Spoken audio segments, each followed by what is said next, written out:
Dhanik Bharat educational institutions inter IIT JEE NEET admission open. Okay, మీకు ఆ ఆలోచన లేదు.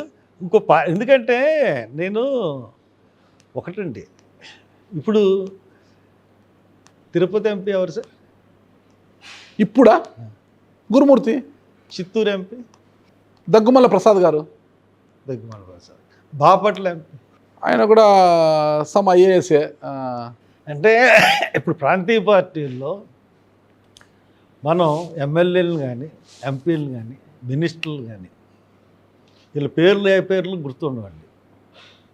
బాగా ప్రామినెంట్గా మాట్లాడుతున్న మినిస్టర్లు కానీ నాయకులుగా ప్రతిపక్షంలో కూడా జగన్ గారు తప్పితే అంబటి రాంబాబు, రోజా, ఇంకా ఒక 4-5 తప్పితే తక్కిన వాళ్ళ పేర్లు.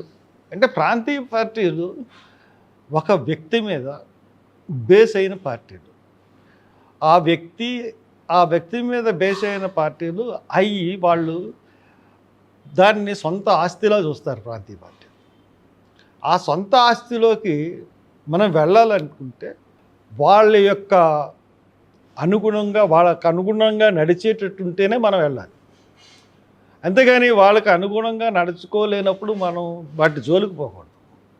ఇప్పుడు జగన్ పార్టీ ఉందనుకోండి, ఇట్స్ ఓన్ ఎస్టేట్, తను సొంతంగా నిర్మించుకున్న పార్టీ. అది కష్టపడ్డాడు, పాదయాత్రలు చేశాడు, క్యాడర్ని సంపాదించుకున్నాడు, కష్టపడి నిర్మించుకున్నాడు. కాబట్టి అతను తన పార్టీకి వచ్చి వాళ్ళు ఎలా ఉండాలి. ఇప్పుడు ప్రజాస్వామ్యం అన్నది ముసుగు, ప్రాంతీయ పార్టీల్లో ప్రజాస్వామ్యం అన్నది ముసుగు. ఇప్పుడు ఎవరికన్నా సరే తెలుగుదేశంలో కానీ ఇటు వైసీపీలో కానీ మంత్రులకి ఎవరికన్నా సరే ఇండిపెండెంట్గా ఏమన్నా డిసిషన్ తీసుకునే సత్తా కానీ స్వాతంత్రం కానీ ఉండదు. ఎందుకంటే మంత్రివర్గంలో ఒక అంశాన్ని చొప్పించే ధైర్యం కూడా ఎవరికి ఉండదు. వాళ్ళు నాయకులు ఏం చెప్తారో అది తల ఊపడమే. ఆ విషయం మీరు వైసీపీకి వెళ్తారా లేదని పక్కన పెట్టేసి అంటే ఎందుకంటే నేను చెప్తున్నాను వాళ్ళకి అనుగుణంగా నేను నడుచుకోలేనండి, నడుచుకోలేను. కాబట్టి నేను ఇంకో పార్టీ వైపు చూడలేను. అదే ఎవరికి అనుగుణంగా నడుచుకోలేరు, మీకు మీరే నడుచుకుంటారు తప్పితే మీరు ఎవరికి అనుకూలంగా నడుచుకోలేరు. ఎప్పుడు కూడా ఫైర్ హర్ష కుమార్ గారు అంటేనే ఫైర్ అంటే హర్ష కుమార్ గారు, అందరికి తెలిసేదే. మీరు ఎవరికి అనుగుణంగా నడుచుకోలేరు. అలాగే కాంగ్రెస్ పార్టీలో మాకు ఏముందంటే వ్యక్తిగత స్వాతంత్రం ఉంటుందండి. ఓకే, ఇప్పుడు ఏమన్నా మాట్లాడతాం ప్రతిపక్షం గురించి కానీ దాని గురించి కానీ. ఒకవేళ నా భావాలు ఏమన్నా ఉంటే ఇమీడియట్గా కాంగ్రెస్ పార్టీకి నేను మీకు తెలుసో తెలీదు ఈ విషయం చెప్తా ఉన్నాను. రాహుల్ గాంధీ గారు మమ్మల్ని అందరినీ పిలిచారండి ఆ కాంగ్రెస్ ఆఫీస్కి. మొత్తం పెద్దలు అనుకున్న కాంగ్రెస్ పార్టీ వాళ్ళు అందరినీ పిలిచారు. ఇలాగ షర్మిల గారిని మనం పార్టీలో జాయిన్ చేసుకుంటాం, దీంట్లో ఎంతమందికి ఇష్టం లేదంటే ఇంచుమించు అందరూ చెయ్యెత్తారు. ఆయనకి ఎదురుకుండా ఎవరు మాట్లాడరు. కాబట్టి నేను ఒక్కడనే, అది మంచి సంకేతం అవదండి. మొన్నటిదాకా ఆవిడ తెలంగాణలో పనిచేసింది, తెలంగాణలో పార్టీ పెట్టింది, తెలంగాణ బిడ్డను అంది. ఇప్పుడు ఆవిడని తీసుకొచ్చి ఇక్కడ పెట్టడం వల్ల పార్టీకి రాదంటే నేను ఒక్కడనే అయిపోయాను. పాపం కొంతసేపు మన చింతామోహన్ గారు కూడా నాకు సపోర్ట్ చేశారు, కానీ లాస్ట్ వరకు ఉండలేదు. ఆవిడ అనుకున్నారు ఆవిడని తెచ్చేసుకున్నారు. కానీ ఇప్పుడు పనితీరు బాగాలేదంటారా? అంటే ఆవిడ పనితీరు అదంటే వాళ్ళు అనుకున్నారు పార్టీకి తెచ్చుకోవాలని, మొత్తం అందరూ సపోర్ట్ చేశారు. ఇప్పుడు తక్కిన పార్టీలో అనుకుంటే తక్కిన వాళ్ళని కన్సల్ట్ కూడా చేయరాళ్ళు ప్రాంతీయ పార్టీ. అట్లీస్ట్ కన్సల్ట్ చేస్తే మన వ్యతిరేక భావం అన్నది మనం చెప్పగలిగాం. అది కాంగ్రెస్ పార్టీలో ఉంటుంది, అది కూడా ఈ పార్టీ ఉంటుంది. కాంగ్రెస్ పార్టీలో స్వేచ్ఛ ఉంది, ప్రాంతీయ పార్టీలో అది స్వేచ్ఛ ఉండదు. అయితే మీరు వైసీపీలోకి వెళ్తారా లేదని పక్కన పెడితే మీరు కోరుకున్న విధంగా మీకు ఏపీసీసీ అధ్యక్షుడిగా బాధ్యతలు ఇచ్చే అవకాశం ఉందా?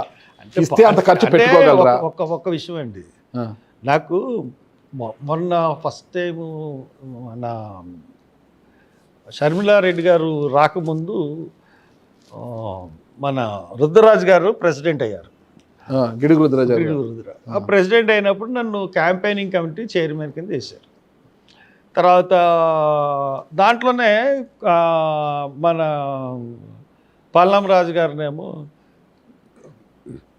ప్రోగ్రామ్ కమిటీ చైర్మన్గా అలాగ వేశారు. అలా వేసినప్పుడు నా డిసెంట్ అన్నది నేను తెలియజేశాను. ఎందుకంటే నాకన్నా జూనియరు, అంటే పార్టీలో జూనియరు సీనియర్ ఉండదు, కానీ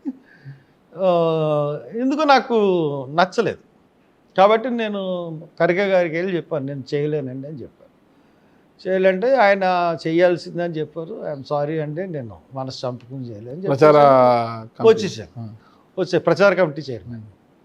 దాని తర్వాత ఇప్పుడు ఒకసారి నేను అడిగే వాళ్ళు వేసిన తర్వాత నేను కాదన్న తర్వాత నాకు ఈ పోస్ట్ కావాలని అడిగే స్వాతంత్రం నాకు ఎక్కడ ఉంటుంది. అందుగురించే నేను భవిష్యత్తులో అయినా మీకు పిసిసి వచ్చే వాళ్ళు ఇస్తానంటే నేను చేయడానికి. ఒకవేళ వాళ్ళు ఇస్తే డబ్బు ఖర్చు పెట్టగలరా? డబ్బు ఖర్చు పెట్టాలి కదా. డబ్బులు అంటే పార్టీలో డబ్బులు ఖర్చు పెట్టడం అన్నది మనిషిని బట్టి ఉంటుందండి.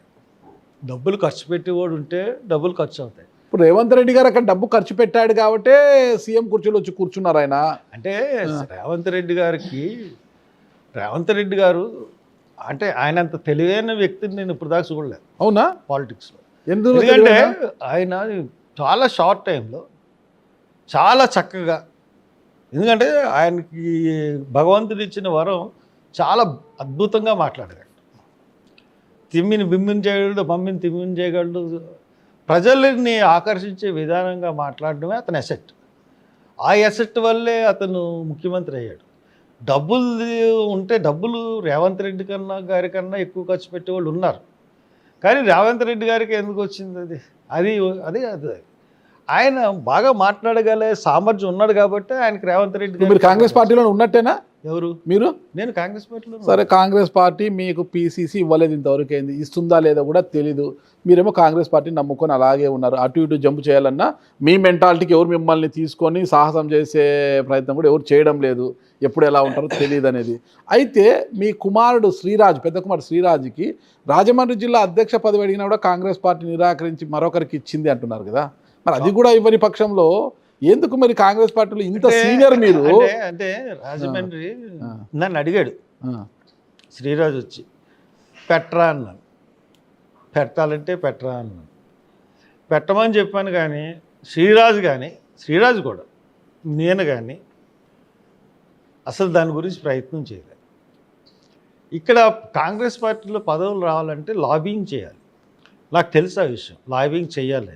నన్ను కొంతమంది అడిగారు ఢిల్లీలో, లిస్టులో అలా వస్తున్నాయి అంటే నేను వాళ్ళకు కూడా పేరు ఇవ్వలేదు.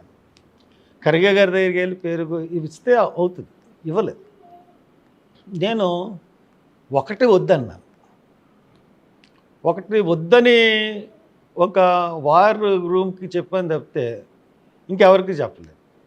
నేను ఏదైతే చెప్పానో ఈవేళ అది ఫ్యాక్ట్ అయింది. అదేంటంటే భీమవరం ప్రెసిడెంట్ కింద ఇప్పుడు ఉన్న ప్రెసిడెంట్ని తీసేసి ఒక కొత్త ప్రెసిడెంట్ని వెయ్యాలని చెప్పేసి ఆలోచిస్తున్నారు. నేనేం చెప్పానంటే భీమవరం ఇప్పుడున్న ప్రెసిడెంట్ మంచోడు అంటే అక్కడి నుంచి ఒక ఎక్స్ఎంపీని పంజాబ్ నుంచి పంపించారు. పంజాబ్ నుంచి పంపించిన తర్వాత ఆయన భీమవరంలో టూర్ అయిపోయిన తర్వాత ఆయనకి వేరే కారు వచ్చింది, కారు ఎక్కి వెళ్ళిపోయాడు. అక్కడ కాంగ్రెస్ అభిమానులందరూ కూడా అవాక్ అయిపోయారు. ఆ కారు ఏమో రఘురామకృష్ణరాజు గారు. అంటే రఘురామకృష్ణరాజు గారు ఆయన ఒకేసారి పార్లమెంట్ మెంబర్లు చేశారు. ఎవరు? ఆ వచ్చిన పంజాబ్ ఎంపీ, ఆయన పేరు గుర్తులేదు. చేయడం వల్ల ఆయన తీసుకుని వెళ్ళాడు, ఆయన గెస్ట్ హౌస్లో ఉన్నాడు. నేను ఈ విషయం తెలిసిన తర్వాత నేను హైకమాండ్లో మాట్లాడి ఇప్పుడున్న ప్రెసిడెంట్